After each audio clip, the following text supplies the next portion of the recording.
Hello everyone, and welcome to another episode of Accessibility.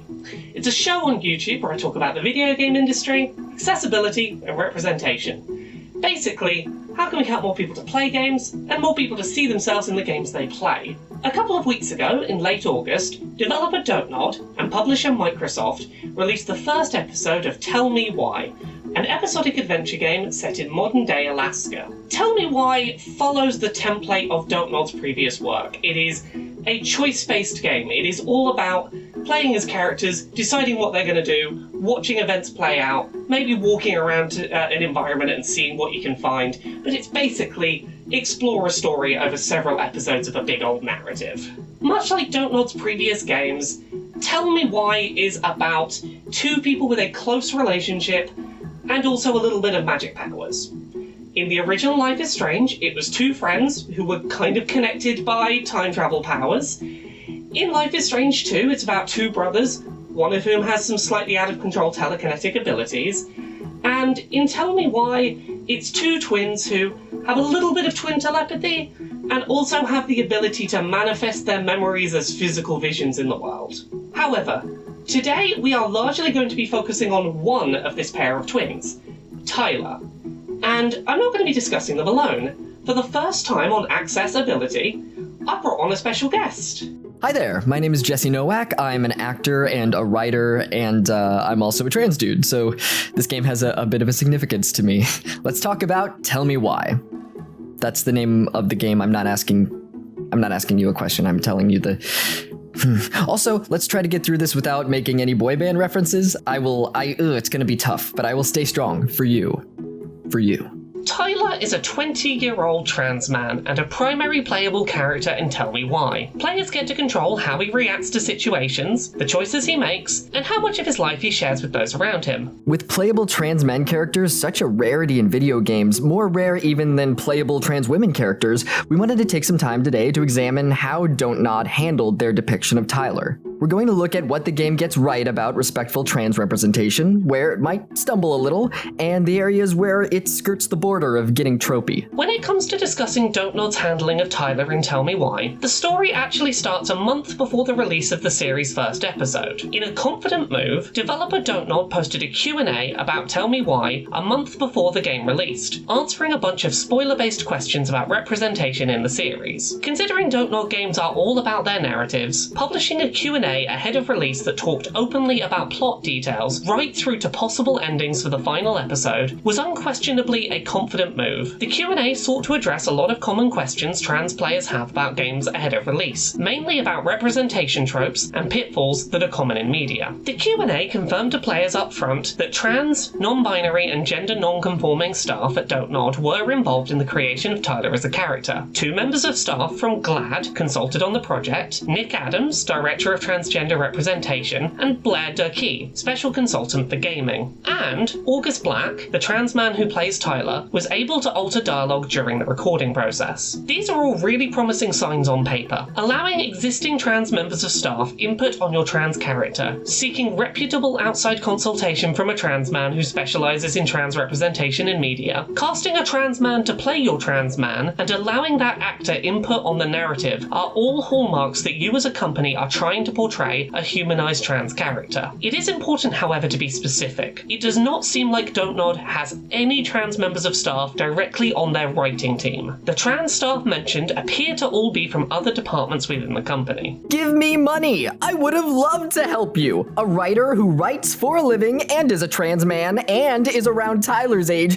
I feel like I would have been invaluable to this project. People hire me to work on stuff like this all the time. There are plenty of trans writers you could have worked with. You just needed to do a tiny bit of research. Do you want my resume? Do you want me to tattoo Don't logo on my chest? Slide into my DMs! If you compare this to the recently released Deadly Premonition 2, which completely mishandled its trans character representation, it's clear to see the impact these choices have. Deadly Premonition 2 didn't cast a trans person to play its trans character, nor did they seek out outside consultants to work on the project, and the result was a game rife with terrible representation and overused offensive tropes. If you want the full breakdown, we did a video about this. You can watch my half-hour video all about Deadly Premonition 2 on why it's terrible. However, beyond simply outlining consultancy steps taken, the Q&A also revealed some information about the plot of Tell Me Why that was really reassuring to know up front. I'm not ashamed to say I read the Q&A in full before playing, and I'm really glad I did. A few moments in the game I likely would have been more critical of if not forewarned. The Q&A confirmed up front to players that Tyler's dead name, a term used to refer to a trans person's pre-transition name, would never be used at any point in the series. It also confirmed that while Tyler would face some incidents of transphobia during the series' first episode, during episodes 2 and 3, the character would not face any further incidents of transphobia. While 2 incidents of misgendering occurred during the first episode, the Q&A clearly explained the context and response to each. Okay, there's actually a third that the Q&A misses, but I'll get to that one a little bit later. Additionally, in all of the game's endings, Tyler gets to have an optimistic future, though what shape that will take depends on your in-game choices, which, thank God, now I don't have to play the whole series bracing myself for a depressing ending for the game's only trans character.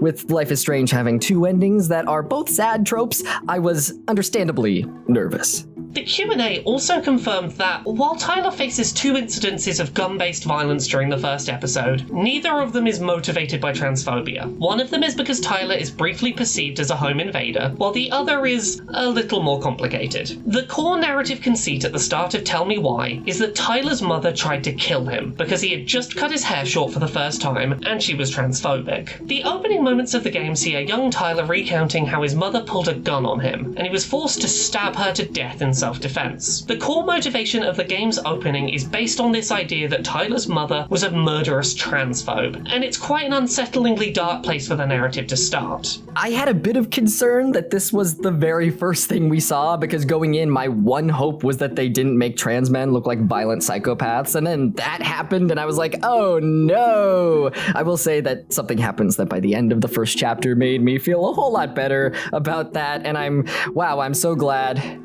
This is probably the main thing covered by the pre-release Q&A that I was really appreciative to see addressed. The Q&A confirms upfront to players that this plot thread is a red herring, and by the end of the first episode it is confirmed that Tyler's mother was taking steps to better understand and support her son. This is the game's actual mystery. If she didn't point a gun at him because he was trans, what was her motivation? What was happening in that moment? So, getting into the game itself, I wanted to talk a little bit more about that transphobic parental murder setup. While it does ultimately prove to be a red herring, for any players who jump into the game without that spoiler context from the Q&A, the opening sections of Tell Me Why can be a little steeped in trans trauma. It may ultimately be a bait and switch, but until then, players have to sit with what feels like very tropey material. One of our playable protagonists is driven by the understanding that a parent tried to kill them for being trans. That's a deeply traumatic understanding of the world to live with. I get that it's not what actually happened, but it doesn't make it any less emotionally tough to play through as it originally happens.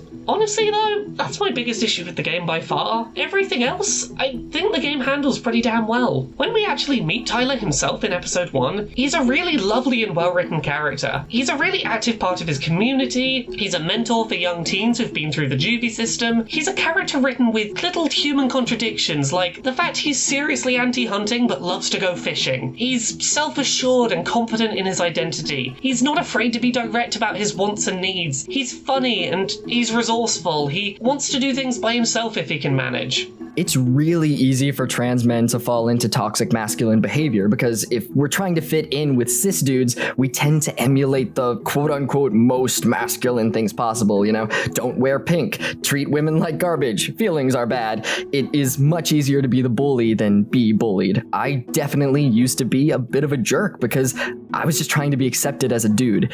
It's very, very cool that for as young as Tyler is, he's learned to tackle that part of him head on. He goes to therapy regularly, he's got a book on his table about engaging with maleness without falling into the tropes of toxic masculinity, and that shows that he wants to craft his own journey and figure out what kind of man he wants to be. It's incredibly mature and believable because he's been put in this environment where he needs to keep an eye on his mental health and his behavior. I totally loved that they made him so politically aware. One of the first conversations he has with his sister after after not seeing her for so long is about trophy hunting, and he clearly doesn't like cops, and I'm very stoked about that. As a trans person, you're kind of forced into being knowledgeable about politics because your very existence is political, apparently, so it makes sense that this stuff would be important to him. This is great. He's interesting. He has a fleshed out personality. We've got slim pickings, but Tyler is easily one of the better examples of a trans male character, not just in video games, but I feel in most media. He's not defined by his trans status, but it's a realistic part of his journey. It's a part of who he is without being just who he is. As addressed earlier in the video, at no point in Tell Me Why is Tyler dead-named by any characters, even when discussing events that took place in the past, or when viewing memories that took place prior to his transition. In some places, the game refers to Tyler as Ollie, the first name he picked out for himself while very early on, still figuring out aspects of his identity, but the game never uses his birth name, and only masculine-coded names that Tyler had chosen for himself. And you know what? I love that we get to hear other earlier names that Tyler picked out for himself before the one he settles on. That's one of those touches that really feels like it came from actual experience of being a trans person. So many of us, myself included, don't jump straight to the name we're ultimately going to use for ourselves. Transition is a process, and this is such a good way of subtly showing that to players. In all other cases, the game simply avoids using Tyler's name unnecessarily in flashbacks, naming him Young Tyler in the subtitles. Young Tyler is so important. I love it. Seeing them say that, I don't know, it just made me feel so safe in this game. I didn't even realize how important it was until I saw it written down. A lot of cis folk don't know that the default should be to use current pronouns for people, even when speaking about them in past tense, and I didn't even think that that was something I needed to be nervous about until this game took me by the hand and was like, we got you. This is Tyler. He's just younger here. I didn't know if they would stumble after this, but once I got past the initial shock of Tyler murdered his mom, I realized that they had called him Tyler, even though he was younger. And that made me feel a little better, like they might know what they're doing. We just have to play more of the game and find out. This is absolutely how games should be handling naming for trans characters. Again, compare this to Deadly Premonition 2, which interchangeably used Lena's current and dead name throughout the entire experience, or even The Last of Us 2, which unnecessarily dead named its trans man character Lev in a single scene, and you'll see how easy it is to avoid doing that. There are other ways of conveying transphobia which don't involve digging into that particular well. Including a trans character's dead name in your story is one of those things that cisgender writers constantly feel they need to do and is so often not needed. In terms of episode 1's incidents of misgendering, one of them's a little more direct than the others. In one incident, Tyler is faced with a transphobic resident of his hometown who had not long prior had a gun pointed at him, believing him to be trespassing on the property. The transphobic old man describes Tyler as being a woman that looks like a man, to which Tyler is given the option to stand up for himself and assert that he's just as valid a man as the transphobe in front of him. This response is met with respect and will cause the transphobe to treat you better for the rest of your conversation. In fact, in episode 2 he awkwardly tries to give you a knife because that's a manly gift to give someone, right? You're a man. Have a knife. You're a man.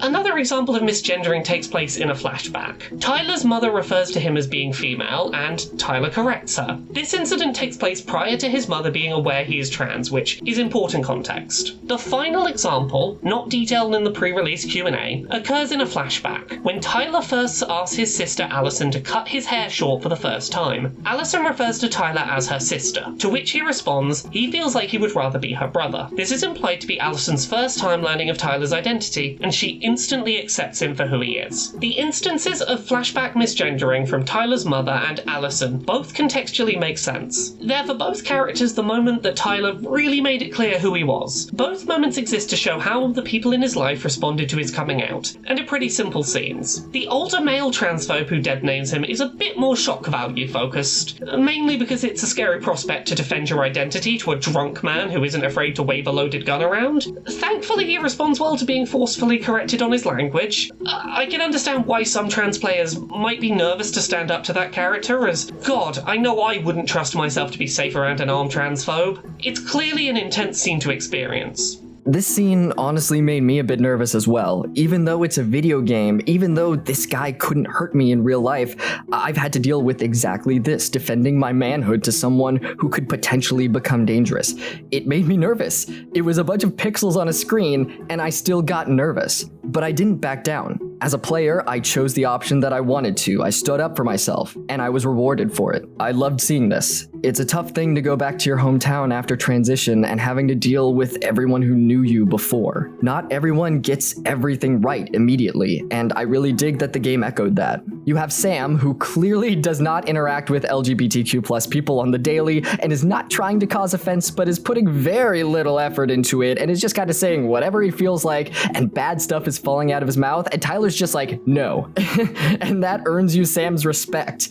It would have been very bad if he doesn't like you after you stand up for yourself, so I'm really glad that they didn't make that oopsie. And then you have Tom, who is very cool and is using correct wording, and it makes sense because working with Allison, I'm sure he's picked up on a lot. Maybe she's taught him some stuff before this point because she knew that she'd eventually bring Tyler around. Beyond that, there is a character in episode 1 of Tell Me Why who, when Tyler was a child, tried to convince his mother to send him to a conversion camp to try and stop him from being trans. You're able to get this woman to open up about the event if you make the right choices, and she does show some degree of remorse for her actions later. Particularly in episode 2, you can get her to basically realize that her religious beliefs made her do something bigoted and apologize for doing that. It's quite a beautiful scene. Tyler is never sent to the conversion camp, and we never have to experience what the camp is like. It's more there on the periphery of the plot. So, with all that being said, with everything that we've talked about, how do I personally feel, as a trans man, seeing Tyler being a vehicle for trans representation? Honestly, I feel like this is the best example that we have for trans characters being portrayed respectfully. Even though the game is not without its faults, I feel this is the best we've gotten so far. I think that this opinion can change based on how the final chapter goes, but as of right now, I'm happy. And I really didn't think I was going to be happy before playing any of this game. I made a video on my initial thoughts before I started streaming it and how I wasn't planning on playing it until the team impressed me with how much outside help they got. It was a breath of fresh air for a company to know that they had to take some necessary steps if they wanted to earn not just our dollar, but our trust. It's not perfect. This game is not perfect, but it's as close to perfect as a lot of media gets. I think that this is going to help pave the way for even better representation in the future. And the fact that Tyler is here, existing in this space, being a main character and getting to tell his story, it's going to make someone out there feel less alone. This game will do more good than bad, and that's good enough for me. It can always be better, but I'm happy it exists. Tyler is a really interesting character, and from the time the second episode starts, he's able to largely just exist on his own merits, without the plot having to fixate too much on his trans status as a plot device. Sure, he experiences a little transphobia here and there in episode 1, and I know some people would prefer that that wasn't the case, but as a trans person it feels authentic to the kind of experiences I've had rather than feeling needlessly sensationalist. From the awkward stumbling self-corrections when an old friend recognises who you are and has to self-adjust themselves on the fly, to people who initially refuse to see you as yourself and need a stern response, the incidents of transphobia Tyler experiences are manageable and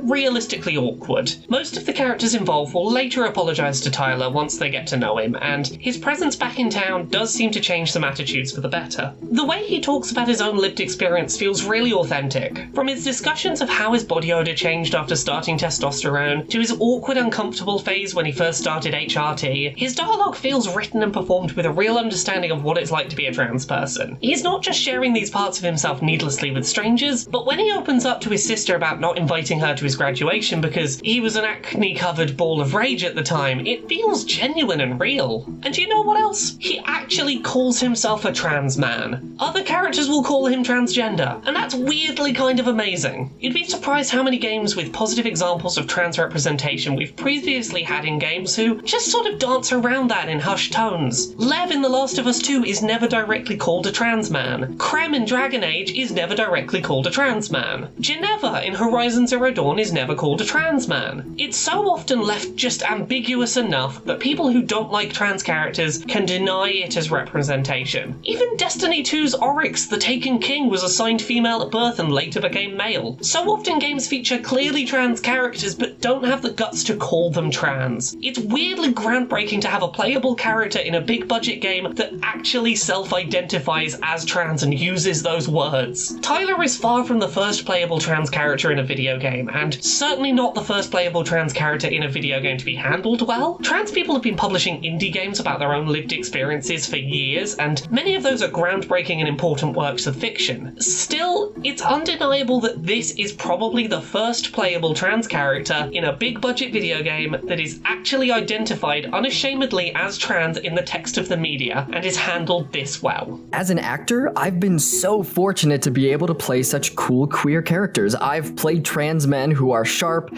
and witty and sensitive, and they love and bleed like everyone else. Seeing Tyler out here just being in the mainstream, it really gives me a lot of hope for characters I'll get to lend my heart to in the future. Tyler is a likable character. He's not just likable for a trans character, and that's what makes him special. I have my problems with Tell Me Why.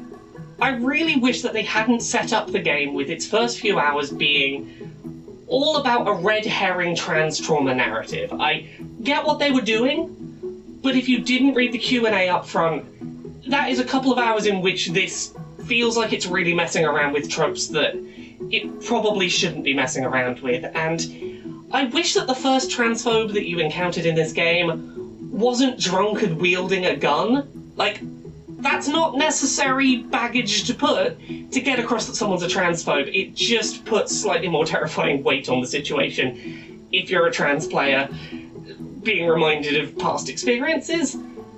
But if that's the biggest complaints I have about your trans character, this is a really big step forward. Like, neither of those are deal breakers for me when going through this game. They're both things I would go, I'd feel more comfortable if that wasn't the case, but I honestly think this game gets it pretty right.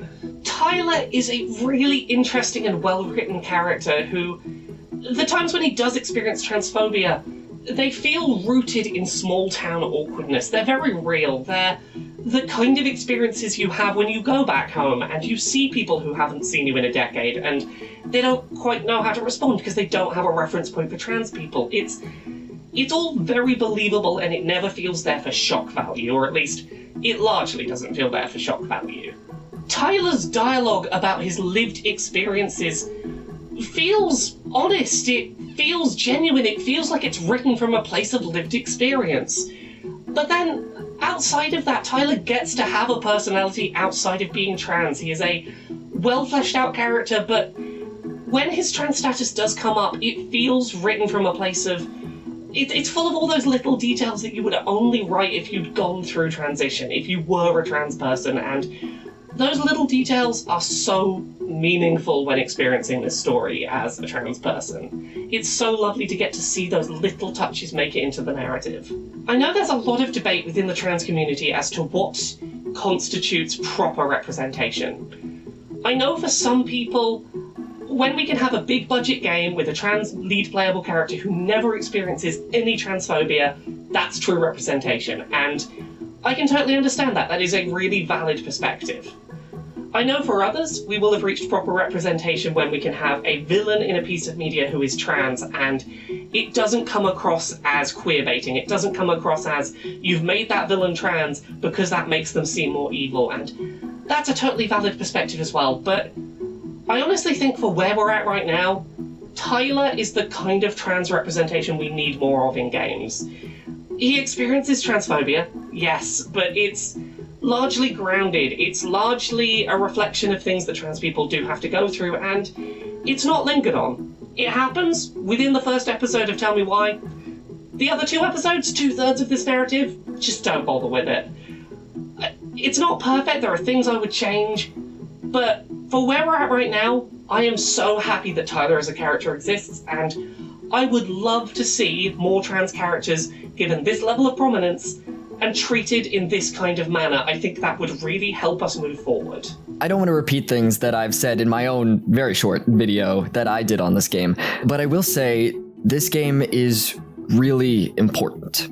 Even though there are things that they could have done better, I'm really enjoying it so far. It would be very cool to play as a trans male character where everyone treats him just like any other guy and there's no trans-related struggles, but I feel like if they had done that with this game, it would have felt very disingenuous. You know, because there are struggles that I go through solely because I am trans. And to portray it in any other light, especially in 2015 when the game takes place, I feel like it would have been lying. To pretend that they don't exist, I think that'd be burying what an accomplishment it is to be out and living the life that I am. It's so simple and small that you probably would pass over it if you weren't looking for it, but something that hit me really hard was seeing Tyler's calendar at Fireweed. He's got his tee shots marked on there for Tuesdays, which is also my tee day, and that just kind of directly reached out of the game and touched my heart in a way I wasn't expecting. A video game has truly never made me feel so seen. I applaud Don't Nod for taking the time to make sure they did the best they could without hiring me. Which is a mistake, of course, but it's okay. You did the best you could doing it your way, but, you know, I want it that way. We almost made it through the whole video. I'm sorry. We were so close. I'm sorry.